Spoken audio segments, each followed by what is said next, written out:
think the main reason you could point to why Jim Harbaugh has sustained success, never had a losing season, and Kyle's had wild ups and downs is injuries.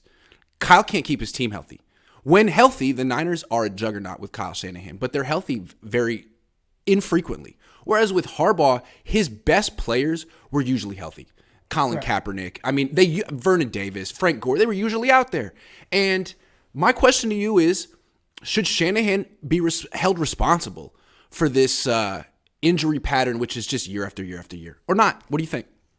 I think at some point you have to look at what you are doing, because this is a reoccurring theme. Yep. And it seems like it's happened since the last year that Harbaugh was there, right? 2014, he lost a lot of guys.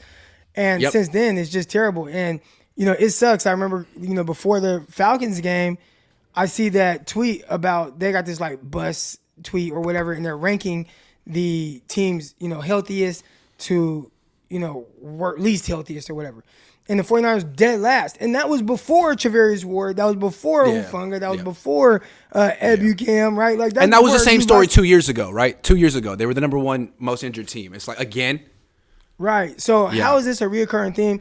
A couple of years ago, we did have, it feels like a couple of years ago. Maybe it was a year ago. However long ago it was, we had Will Blackman on, and we all talked to Will and asked him questions about preparation. And he talked about how Seattle, how much better they were than other teams at the way that they prepared and taking care of the body and paying attention to that, and how Pete Carroll, like, it started with him and kind of that whole thing. I got to go back and get that, but we were all on there. I don't know if you remember that. Yeah, I do. I do. Yeah. How good they were. That's what the player was saying. He was so impressed at like how proactive they are at keeping people healthy.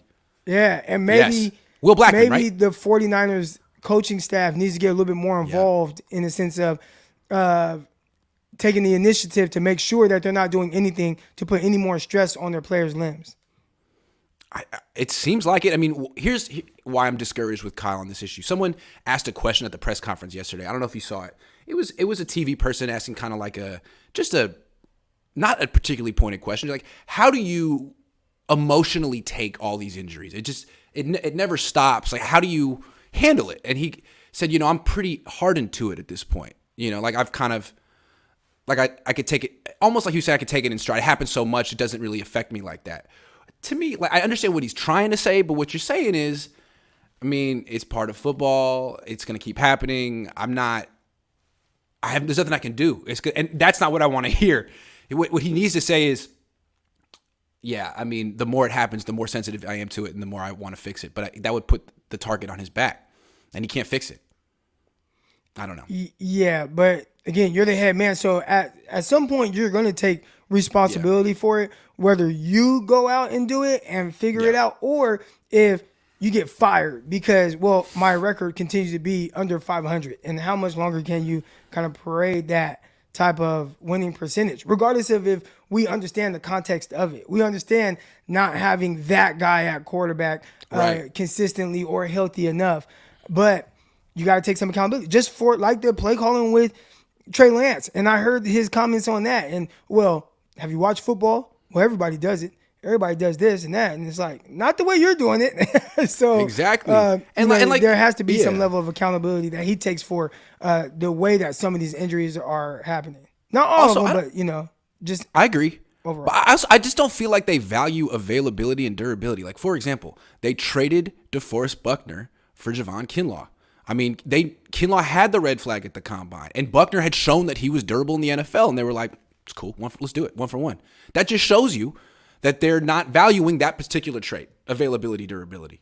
That's on them. Yeah. And that's an organizational decision, and it's gotten them burned. I'm sorry. So I don't know. I think it is on him. And if he does get fired, it's going to be because of this, not because of he never got the quarterback, but still with Jimmy, they win a lot.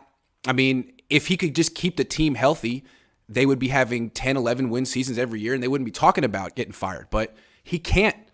He can't. That's a big problem, man. Right. Especially when other coaches can, other teams can. Harbaugh did. And that's why people are going to – sorry, go ahead. That's my thing that I look to, and not just with the injuries, but I think everything that's going on, whether it's the lack of points being scored and all those things, always point to, these other teams are scoring points. Like, why can't you? But that's a whole nother topic. Eagles scoring points. You know what I'm saying? Weird. All right, let's take some questions, then we'll get to our game preview. Rod Simmons Real says, quick, should you we... mentioned the Eagles, and I haven't heard anybody. Maybe they have, but whoever their head coach is, I can't even think of it. Soriano or something. Sirianni. Nick Sirianni. Sirianni. Okay, I was close. Yeah. Is he some offensive genius now that he's getting the most out of Hurts? Like, is that what it takes? I mean, but Kyle, you can't. I mean, I'm just asking questions. I don't know. It seems to me that the most important, okay, if we're talking about coaches here, the most important skill is the ability to evaluate quarterbacks and develop quarterbacks. I don't care about your scheme. Your running game, we'll work that out. Can you pick the quarterback? Can you develop the quarterback? Very few people can do that. Very few. It's very hard. And it seems like Sirianni might be one of them. Well, I think this, because again, when we talk about evaluating the quarterback, that wasn't Sirianni's quarterback. True. Like, he wasn't there when Hurts was Howie back. Roseman picked that guy. Good Right. for Howie. So it's really more so about, can you put your quarterback in an advantageous situation for him? Yep. And that might be even bigger than the actual talent and whatnot. Because I thought Jalen Hurts was a running back coming out of when he was at Alabama. I'm like, this dude's a running back. Exactly. Right? And we see him now, and it's like, damn, top 5 quarterback in the league. At least that's what it looks like. That's how he's playing, right? At a high level. But he's improved so much. He has improved a lot, but it's not like he's improved. Like, if you just watch the games, it's not anything eye-popping or like special. It's just doing the right things. Yes. You know what I'm saying? He just Doing seems the more right confident things, as a thrower. Make some plays off script, make some plays with my legs, and then just do the right thing a little bit more. And just continually stack doing the right thing. But it's not like, oh my gosh, look at this amazing throw. So when we talk about evaluating like the quarterback, I really think it's just more so of, let me make sure I put my quarterback in a situation to where whatever his skill set is, he can win. And right now, Sirianni, is that his name? Sirianni is doing that better than Kyle. No question.